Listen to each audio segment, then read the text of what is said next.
Dominicans are not black. We are not black.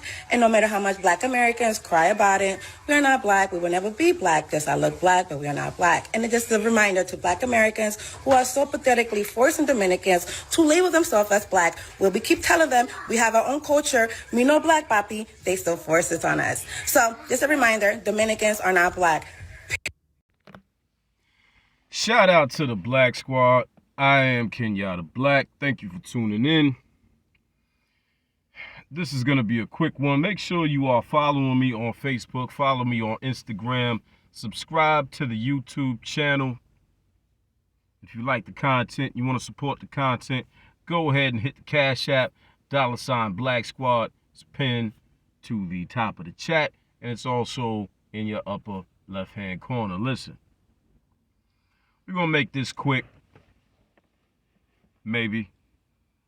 You know, we'll see where the foundational Black American Holy Ghost takes me. I might catch the foundational Black American Holy Ghost because I'm personally sick of this bullshit. So where do we start with this, right?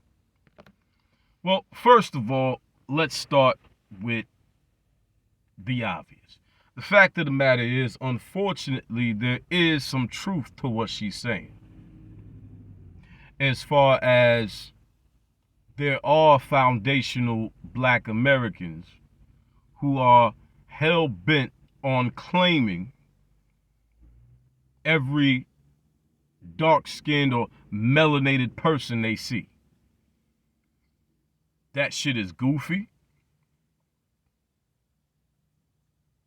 It hurts foundational Black Americans politically. It hurts foundational Black Americans socially. And that goofy shit needs to stop.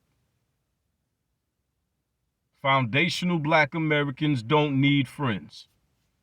As a matter of fact, I would argue that the last thing we need is friends. We've gotten along just fine on our own by our damn selves for over 400 years in this country without any goddamn friends. We don't need any friends now. So as far as what she's saying is, as far as, certain foundational Black Americans wanting to tell everybody how black they are, there's some truth to that shit, and that shit needs to stop. However, apparently, Blondie here didn't get the fucking memo. Because as of late, foundational Black Americans have begun to delineate. And we have begun to delineate unapologetically. Because a lot of foundational Black Americans have come to understand the game that foreign Negroes have been playing with us. So, though there is some truth to what she's saying here, I'm pretty sure Shorty has gotten the memo as far as, the grassroots of foundational Black America. The fact that we have begun to refer to ourselves as foundational Black Americans, not just Black Americans, not African Americans. We've coined the term foundational Black American because that is an identity that other groups of Negroes cannot attach themselves to. A Nigerian could call himself an African American. A Kenyan can call himself an African American. A Haitian or a Jamaican, or even a Dominican who acknowledges their African ancestry could refer to themselves as an African American. Anybody could click their heels 3 goddamn times and begin to call themselves an African American, bring their ass over here, and benefit from everything that our ancestors fought, bled, killed, and died for. However, when you put the term foundational Black American on the table, If your ancestry, if your lineage does not go back to the killing fields or the plantations of America, then you cannot attach yourself to that term. And there's a whole lot of foreign Negroes that have a problem with the fact that we foundational Black Americans have begun to do this. Because they've benefited greatly from being able to attach themselves to our identity. You know, I always use the example of how when a Nigerian becomes a doctor, he's a Nigerian doctor. But when a Nigerian goes to jail, suddenly he's black. It would be very interesting to it would be very interesting to see what certain stats look like if the FBI would delineate between foundational Black Americans and other groups of Black people who are in this country, as far as the, you know, the certain statistics that they keep.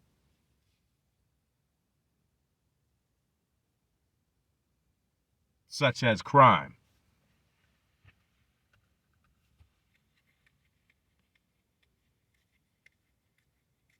You know, I believe it said that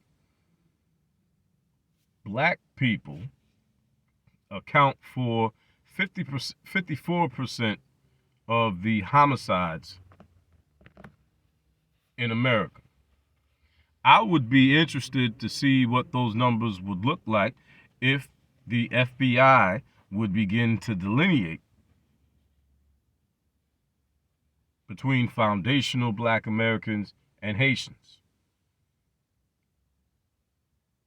between foundational Black Americans and Jamaicans, between foundational Black Americans and Nigerians, foundational Black Americans and Kenyans. Because, you know, when these people come over here and they commit these crimes, those crimes get filed under Black. I would like to know what the numbers would look like if the FBI would begin to delineate, as they should. See, what Blondie doesn't understand is that we foundational Black Americans, we're about sick of you Negroes.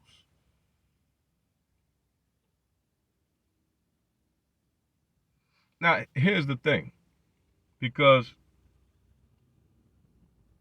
it makes zero sense. Now, here's the thing, right? Here's the thing, because we've got to be fair about this. We've got to be non-biased about this.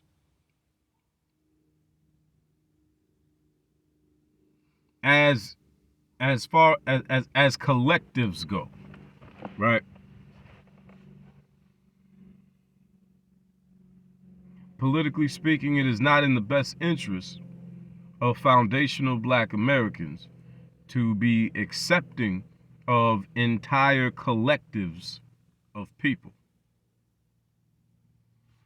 for the fact being that it has been made clear that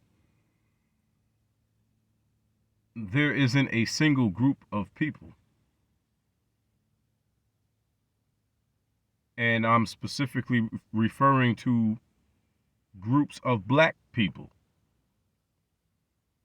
or people who can be categorized as Black, or people who clearly have Black ancestry, such as Dominicans. There isn't a single group of Black people or group of people who have African ancestry who aren't racist, if you will, toward foundational Black Americans as a collective. Not a single one. As a collective, Haitians do not like foundational Black Americans. As a collective, Jamaicans do not like foundational Black Americans. As a collective, Dominicans do not like foundational black Americans. Also, as a collective, the various different groups of African people do not like foundational black Americans. We, as foundational black Americans, would have to be fools to be accepting of these different groups of black people or groups who have African ancestry. We would have to be fools to be accepting of them when they come over here. However, there are individuals. There are individuals who recognize their blackness, as we say. There are individuals who identify as black. Say there are Dominicans who identify as black. Don't have a problem identifying as black. Will tell you, look, man, yeah, I'm Dominican, but I'm black. I have black ancestry. My grandmama was black as your grandma. I'm black. There are Dominicans who will tell you that. I've met a few. You see, those individuals don't change the sentiment of the collective. We're not talking about individuals, we're talking about collectives here.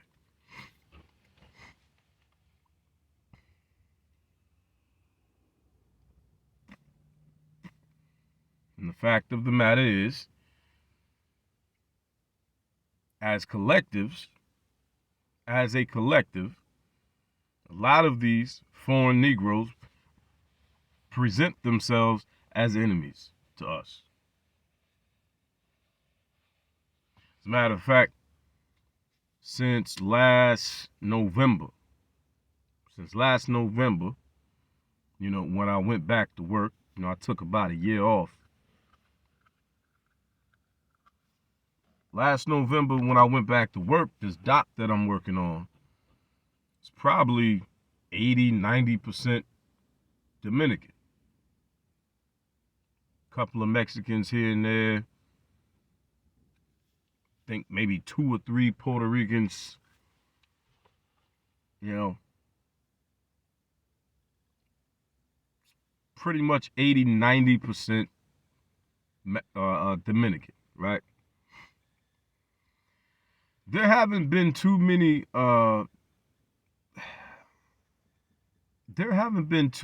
times in my life where I've been in an environment where it was so blatantly obvious that the majority of the people in the room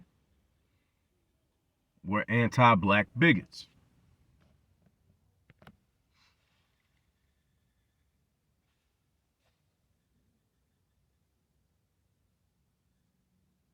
It's obvious as hell when I walk the dock, when I walk through the warehouse.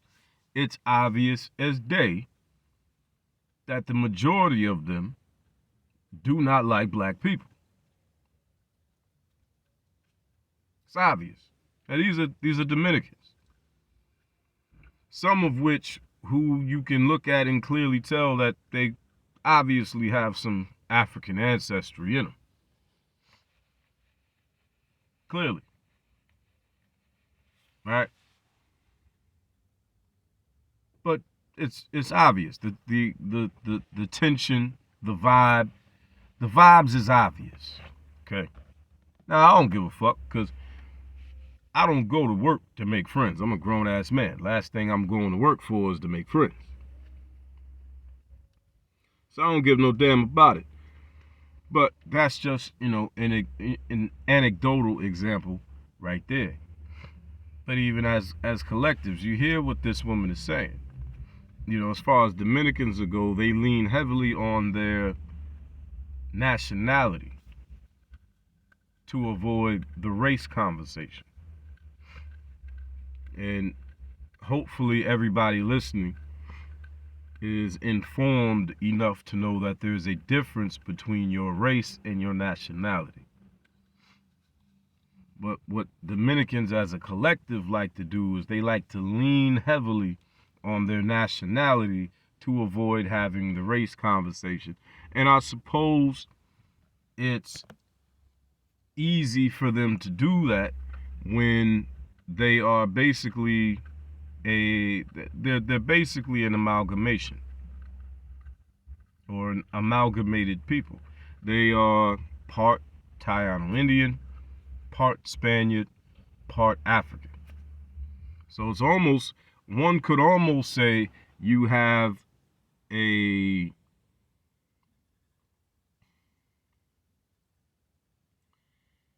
entire nation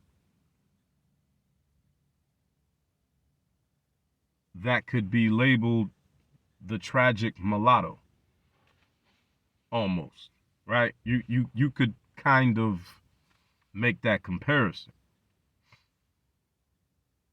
You know, when you don't know which side of your lineage you want to show allegiance to, right? Or if you have a case where you know which side of your lineage you want to show allegiance to, but the side of your lineage that you want to show your allegiance to doesn't want to accept you, right? Because I think it's obvious that Dominicans as a collective would much rather identify with the Spaniard side of their lineage, which is obviously European or white. But that side of their lineage doesn't want to accept them. So then what do? When one side of your lineage doesn't want to accept you and you don't want to accept the other side of your lineage? What do you do in that case? Well, their solution has been to lean heavily on their nationality as opposed to addressing, well, what race are we? Right? And that's fine. That is fine. See, here's the thing. It's like they say, trouble don't last always. The tables always turn. And the pieces on the grand chessboard are always moving. And I believe it was said that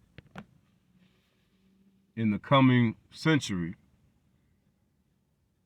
the two groups of people who are going to rise to positions of global power are the East Indian and the African.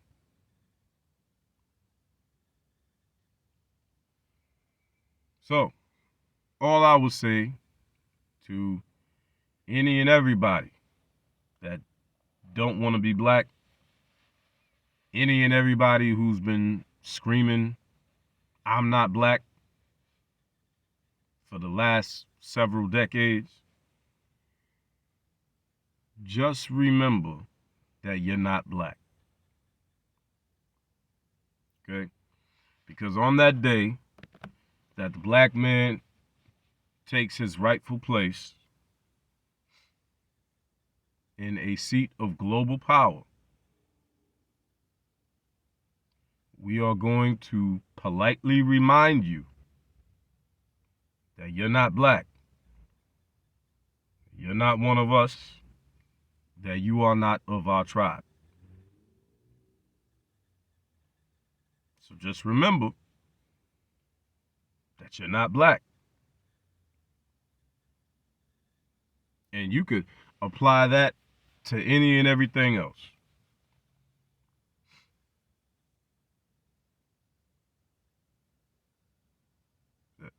Something happened to one of your people out here in these streets, You know, one of these trigger-happy policemen deletes one of your brethren. Don't bring your ass to foundational black Americans talking about we need to take to the streets and march and protest and cape for you. No, because you're not black. You need to handle that on your own. Don't come to us for nothing, because those days are over.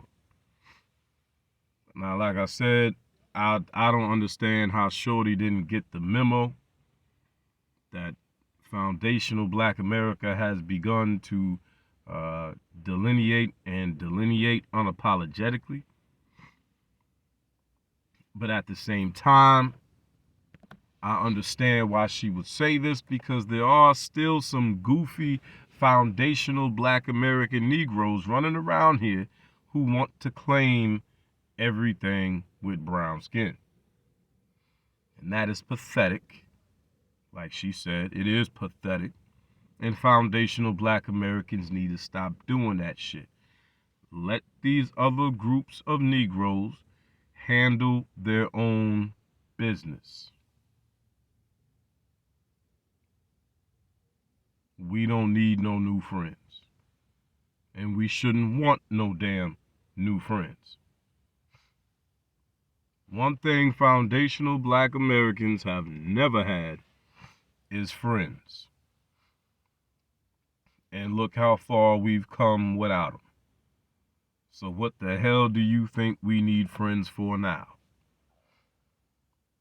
We do not. But I am Kenyatta Black. Thank you for tuning in. Follow me on Facebook. Follow me on Instagram. Subscribe to the channel. Go ahead and bless the Cash App. $ Black Squad. It's in your upper left-hand corner. Pinned to the top of the chat. And it's in the description box. Until next time, and there will be a next time. Shout out to the Black Squad, nigga. Deuces.